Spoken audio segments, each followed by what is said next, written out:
Hi friends, అందరూ ఎలా ఉన్నారు? ఈరోజు మా బ్రేక్ఫాస్ట్ వచ్చేసి నేనైతే పోహా అయితే చేస్తున్నాను. అందులో కావాల్సినవి ముందే కట్ చేసి అయితే పెట్టేసుకున్నాను. నేను ఇందులోకి అయితే పల్లీలు, ఆనియన్స్, కరివేపాకు అండ్ నేను ఎల్లిపాయలు చిన్న చిన్నగా తరిగి పెట్టుకున్నాను. మిర్చీస్ కూడా కట్ చేసి పెట్టుకున్నాను. ఫస్ట్ ఒక బౌల్ తీసుకొని అందులో అయితే ఆయిల్ పోసుకున్నాను. ఆయిల్ హీట్ అవ్వగానే అందులోకి అయితే జీలకర్ర వేసాను. తర్వాత పల్లీలు, ఇవన్నీ కొంచెం పల్లీలు గోలిన తర్వాత పచ్చిమిర్చి, ఆనియన్స్, కర్రీ లీవ్స్ అయితే వేసేసాను. అందులో అవన్నీ బాయిల్ అయిన తర్వాత నేనైతే పసుపు వేసి కలుపుకున్నాను. తర్వాత పోహా అయితే ఉంటుంది కదా, పోహాని 2 times అట్లా నీట్గా వాష్ అయితే చేసుకున్నాను. వాష్ చేసుకున్న తర్వాత అందులో వాటర్ లేకుండా కొంచెం అంటే నానబెట్టుకోవాల్సిన అవసరం లేదు. వెంటనే కడిగేసుకున్న తర్వాత అవి మెత్తగా అయిపోతాయి కదా, అందులో అయితే వాటర్ లేకుండా గట్టిగా వాటర్ పిండేసి ఇదైతే మనం ఏవైతే గోలించుకుంటున్నాం కదా అవన్నీ బాయిల్ చేసుకున్న వాటిలలో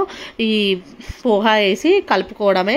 తర్వాత సాల్ట్ వేయడం, పచ్చిమిర్చి వేసాం కదా, కారం అవసరం లేదు. దీనిలోకి అయితే పుట్నాల పౌడర్ కూడా వేసుకోవచ్చు. కాకపోతే మా ఇంట్లో ఎవరు తినరని చెప్పేసి నేనైతే అది తీసేసాను. ఆ పుట్నాల పౌడర్ వేస్తే టేస్ట్ కూడా చాలా బాగుంటుంది. చూడండి ఎలా ఉందో. నాకైతే చాలా అంటే ఇది తినక చాలా ఇయర్స్ అవుతుంది. ఆల్మోస్ట్ ఒక 1 year అవుతుంది అనుకుంటా మా ఇంట్లో నేను చేయక. ఆఫ్టర్ లాంగ్ టైం ఈరోజు అయితే చేస్తున్నాము బ్రేక్ఫాస్ట్. చూడండి ఎలా ఉందో. మాకైతే చాలా ఇష్టం. ఒకప్పుడు అయితే చాలా తినేవాళ్ళం. మా అమ్మ వాళ్ళ ఇంట్లో కూడా వీక్లీ 2 times అన్న ఇలా బ్రేక్ఫాస్ట్ అయితే చేసుకొని తినేవాళ్ళము.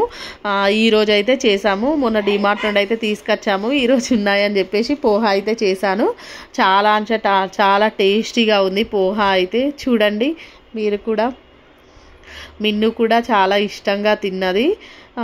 చాలా డేస్ తర్వాత చేశాను కదా, నా బాక్స్లో కూడా పెట్టు మమ్మీ రేపు అని మిన్ను అడిగింది.